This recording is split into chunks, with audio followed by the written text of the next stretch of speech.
We're going to go ahead and get started with the Joby Wells hearing while we're waiting on some other attorneys, Mr. Rojas and Mr. Nichols.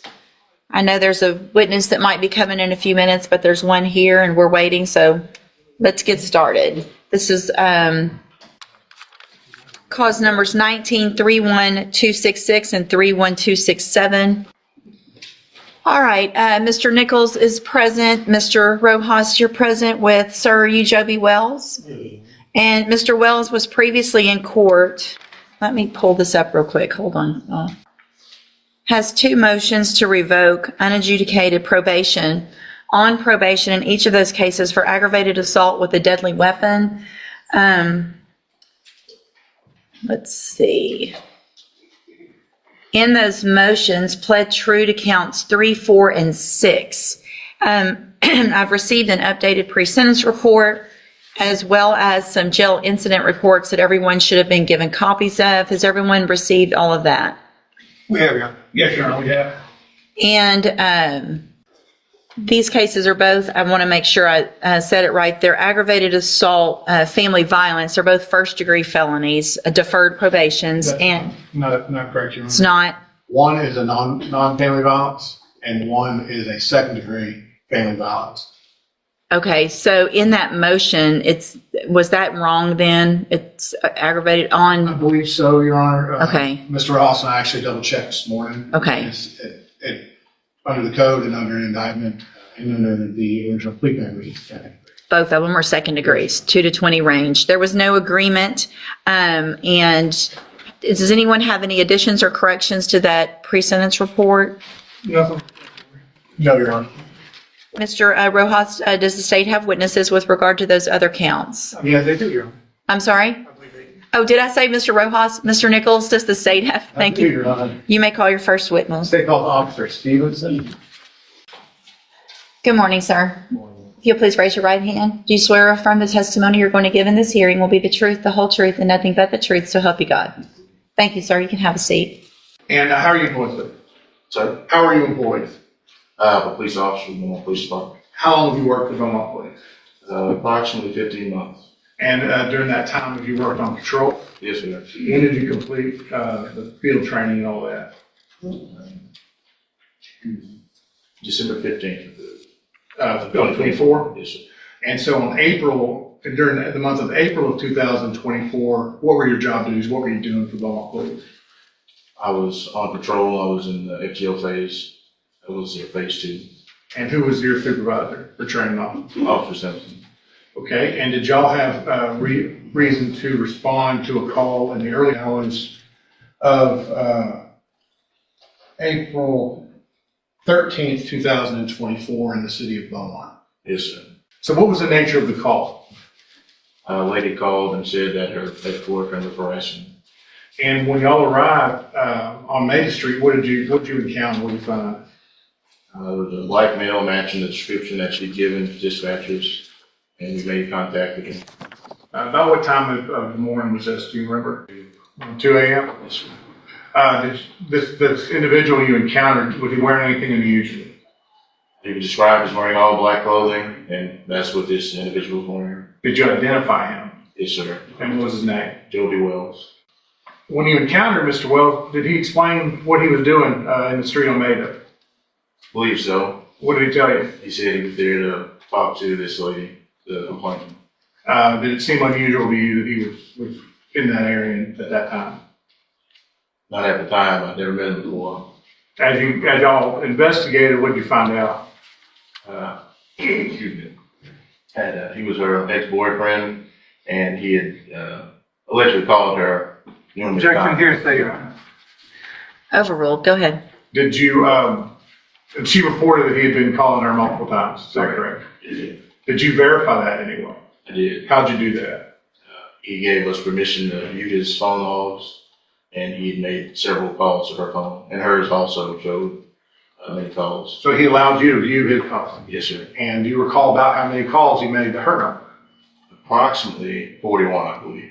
All that same evening and early morning? I believe they might have started the day before. Okay. But about 40 within one day, is that accurate? Yes, sir. And was there a certain number that he called her from?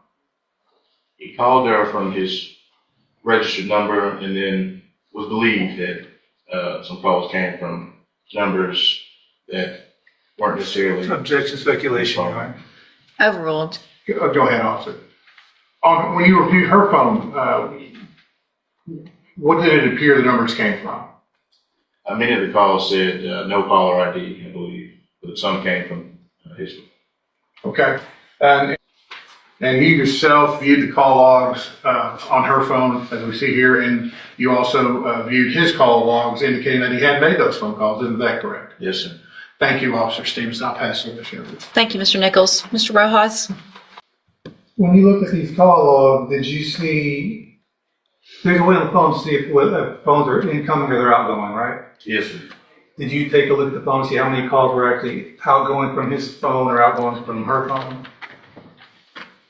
I remember a lot of incoming calls from her phone. I'm not very sure about that. Okay. You're not sure, but. I don't recall. Okay. So there could have been some from her to him that you don't recall, those are there. There could have been. Okay. So there's a lot of this could have been back and forth, him texting her and her texting back to him, things like that. It could have been. Okay. Or calling each other back and forth. Did anybody, once you got back to the police station, did anybody go back through his phone? I assume you took his phone into evidence? I believe so.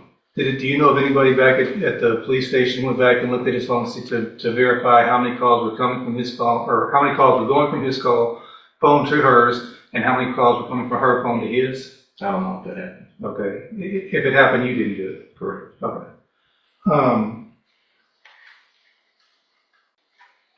Did you count the number of, you mentioned earlier that somebody had, I think the number you said was 41 calls? Approximately. Was that on his phone or her phone? Her phone. Did you go back and count the number of calls on his phone? I don't recall. Okay.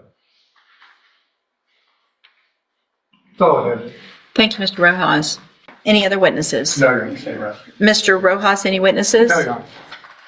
Okay, so then with regard to counts, well, let's see, we've got count 1. I am going to find that there was sufficient evidence based on the testimony of the officer as well as his body cam to find count 1 true. I am going to find count 2, find that there was sufficient evidence based on Ms. Lopez's testimony as well as that of the officer and his body cam, that count 2 is also true. Count 5 true. Count 3, 4, and 6 were true pleas by Mr. Wells. So at this time, all counts are true. Mr. Rojas, I will let you go forward with argument. Judge, Mr. Wells would like another chance on probation, Judge. As Mr. Nichols pointed out, he was here previously on a prior motion to revoke for the family assault. At that point, hang on just a second. Would y'all take that down? I want to make sure that it's easier for Ms. Tanner if we're back up there also. Make sure that it's working right. Yep. Okay, go ahead. Sorry. Let's say he was here for the previous motion to revoke, as Mr. Nichols pointed out. At that point, 100-day sanctions were ordered. I don't know if it was at that point or another point, but at some point he was ordered to go to ISF. He was placed in holding at the county jail, and for whatever reason, I guess the bed never opened up, and he was released. So he never got the benefit of ISF. And from what I can see, the reason for going, it was going to be the cognitive track. The reason for going to ISF was so that he could make better life decisions on who to hang out with, how to deal with his personal situations. He never got the benefit of ISF, and it's not through any fault of his own. It just, I'm assuming a bed never opened up because he was sitting in jail waiting to go. I just don't think it's right to punish him for us not getting him the help that we were trying to get him last time. He's telling me that if he were released on probation, he has a job set up in Midland to go work in the oil fields. His uncle is a supervisor at the oil field. I think there's some classes or some training he needs to go through in order to get a license. Once he gets that license, his uncle is going to give him that job. Of course, if you were to let him stay on probation, you have to go to ISF first, get all that taken care of, and then go to Midland. But I think that probably would be to his benefit to get away from the people around here and get a fresh start over in a different environment. And that's what we're asking to do, Judge. Let him stay on probation, get to ISF, get all that behind him, and start a fresh life in Midland. Thank you, Mr. Rojas. Mr. Nichols? Your Honor, I think unleashing Mr. Wells on another county would be incredible injustice and disservice to those people. Judge, he is on probation for 2 counts of aggravated assault for ramming an ex-girlfriend and her then boyfriend with his vehicle. And I want to draw the court's attention to the original PSI, where the complainant witness in that case, and her version of events states not just about him ramming their car, but that the day this happened, she had broken off their relationship, and that the day this happened, she began receiving several phone calls from Wells, causing her to block his number. After blocking his number, she began to receive calls from an anonymous number that she refused to answer. That's his pattern. That's what he does, Judge. He knows it's harder to track if you're using some sort of masking or call blocking app to harass these women. But more importantly, this is just what he does, Judge. He has a misdemeanor family violence assault for which he was revoked in 2000. Convicted date's 2011, revoked in 2013 from that. It has to end at some point, Judge, and I urge the court to exercise the full 20 years in these cases. These things only escalate. And he went over to these people's house, dressed in all black at 2 a.m. to confront them after repeated calls to her. That's scary. I don't like she's not here, Judge, but we know why she's not here. She's scared of this man. And I'm asking the court to put a stop to this today. Thank you, Mr. Nichols. Mr. Wells, do you have anything to say? Stand up and speak loudly and clearly so I can hear you as well as the court reporter. Yes, ma'am. She's not scared of me. She manipulated herself, so it ain't nothing about nobody scared of me. And I'm trying to start off because I got kids like my daughter.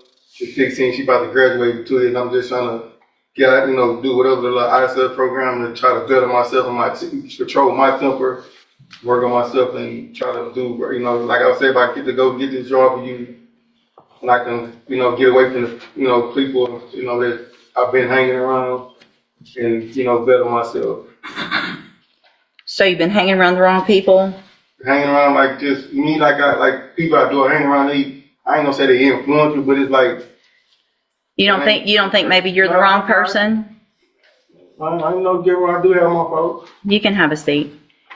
So, Mr. Wells, when you were here before and I got that pre-sentence report done, they talked to you before that pre-sentence report, and I have a quote here that you said, and this is back when you first got these probations, which was in 2019. You said, "I will do good because I do not want to be in any more trouble. I'm trying to be a better father figure and role model for my kids." What if someone was doing what you've done to the women in your life to your 16-year-old daughter? I'm sorry? I would be upset. You'd be upset? You'd probably be more than upset. If somebody rammed their car into her car, somebody showed up at their house, her house, at 2 o'clock in the morning, you'd be more than upset. The problem is your behavior is escalating. It's not getting better. It's actually getting worse.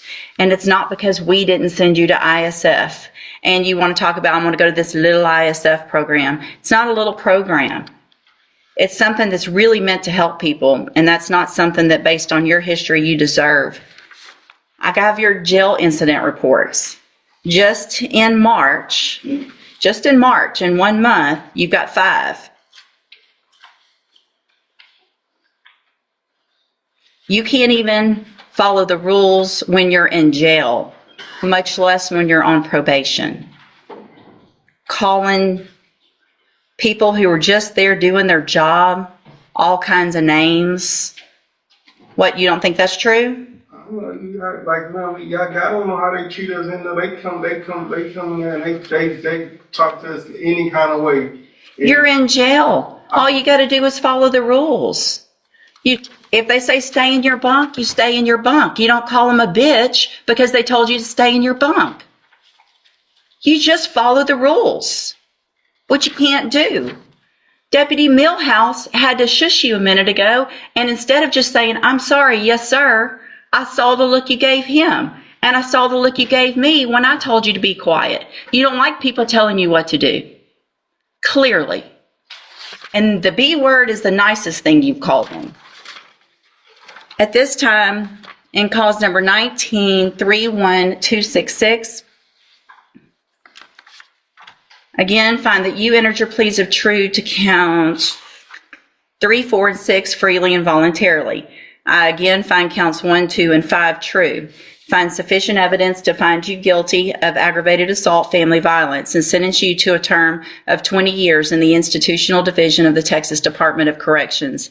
There will be an affirmative finding of a deadly weapon in that case. In cause number 19-31267, I'm also going to find that you pled true to counts 3, 4, and 6 freely and voluntarily. Find counts 1, 2, and 5 true. Find sufficient evidence to find you guilty, and at this time find you guilty of aggravated assault. Sentence you to a term of 20 years in the institutional division of the Texas Department of Corrections. You will receive credit, and there's an affirmative finding of a deadly weapon in that case as well. You will receive credit on these sentences for any time that you've been in custody that the law gives you the right to receive. They will run concurrently, which means together at the same time. I'm going to hand you the trial court certification that shows this wasn't a plea agreement. You do have some rights to appeal. You need to sign that with Mr. Rojas, and he'll give you a copy of it. I'm also handing you a written admonishment regarding your ineligibility to possess a firearm or ammunition. Because of the judgment entered against you in each case, you're ineligible under Texas law to possess a firearm or ammunition. Possession of a firearm or ammunition could lead to charges against you. Firearm is a legal term, and you should read the written admonishment I provide you to see what devices qualify as a firearm. If you have questions about the laws that make you ineligible to possess a firearm or ammunition, or about how long that lasts, you can talk to Mr. Rojas. You can sign that and then go back with the bailiff.